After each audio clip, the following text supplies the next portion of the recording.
My name is Sam Farrow. I work for the BBC.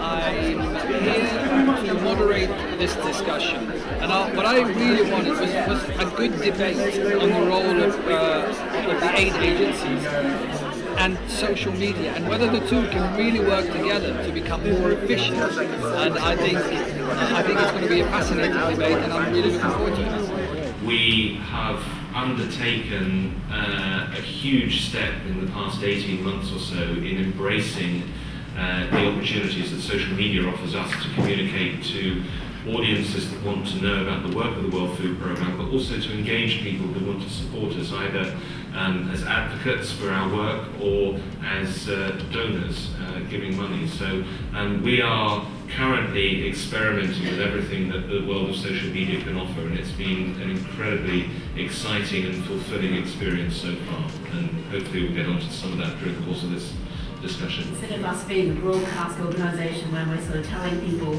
what's happening, we're able to be more of a connector organisation where we can connect people up with stories from people all around the world, and instead of us telling their stories, we're helping people be able to tell their own stories. We're really interested in what video we're playing, particularly these kind of cameras, so flip cameras, iPhones. And what we did was we created something called Water Cube, which would land in these kind of events full of development people that to me seemed anonymous. I didn't know who they were.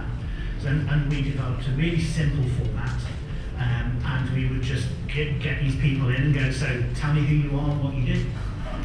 Straight away we'd edit it there and then, we'd show people how we did that, we'd bring it up. Unless the poor world can join in this conversation of social media. Well, 60 years, I mean, social media, we did an event at The Guardian in June talking about social media revolutionizing Africa, changing Africa. And, bloggers, like for example the journalists, the young journalists that goes to Africa, the Friends of Africa, they go to Africa and what they do is they create content for CNN, for example. The CNN will send a guy in Nairobi and they will create a content for them. When they come back, it's not a real story on the ground.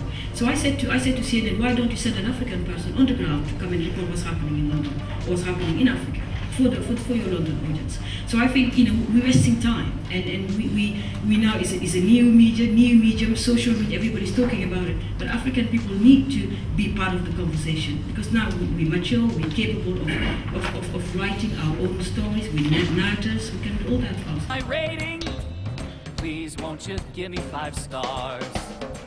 And my LinkedIn profile, I post an update all the while, trying to build my connections. I take a poll and join a group, and I get top search placement. It's all about the search, baby. I've got a new... It was amazing. I thought it was great how they were interacting with themselves at the start, and then it got into a proper debate, like a proper seminar towards the end. Loads of people were contributing. I thought some really important issues were raised. What I liked about it, the combination of panel, I really enjoyed that, the expertise of people who came. The conversation and the panelists were really competent at what they were saying. The moderator was really able to canalize the idea. I'm here for a number of reasons. I think social media now is opening up new gates for the youth to become involved in really important issues.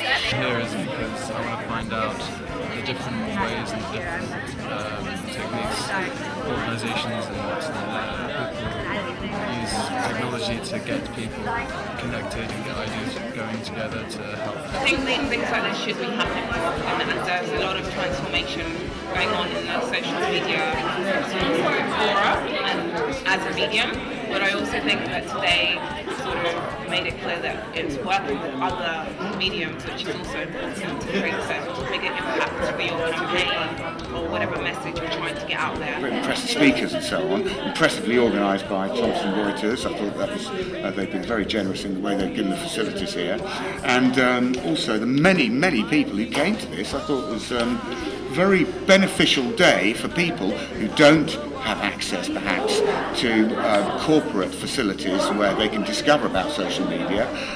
Here was something that was provided for people in NGOs, in charities and so on, to learn better how to get their messages across to create a better world. If you've been inspired, please go out and run a social campaign. campaign, social media campaign, because we want to open it up. We've got a contest running, and the best social media campaign, of course, centering on food for the 1 billion hungry.